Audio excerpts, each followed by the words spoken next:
तारी अन्ना गोती बोला तारी उहे औरतिया माई के दरबार में जाके मूड़ी पटक के कहत है साहब ये माई मान तो भरलू गोद सुना बा काहे हो इहो भर दो ये औरतिया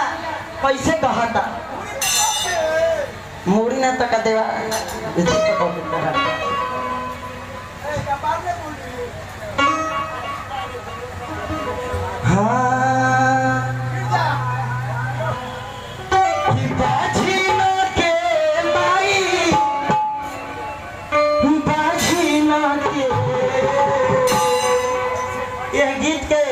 हमारे मिथिलेश बिहारी जी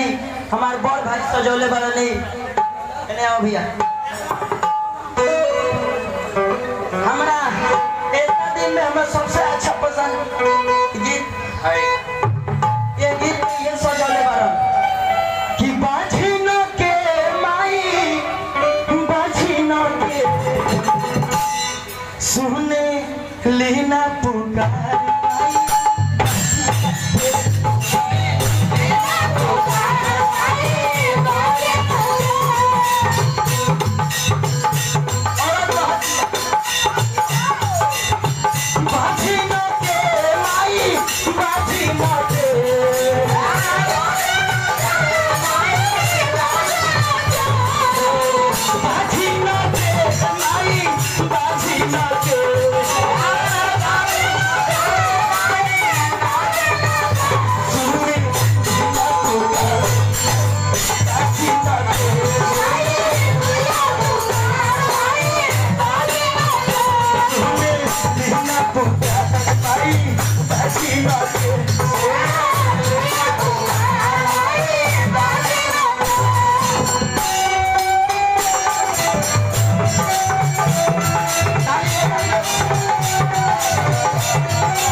It's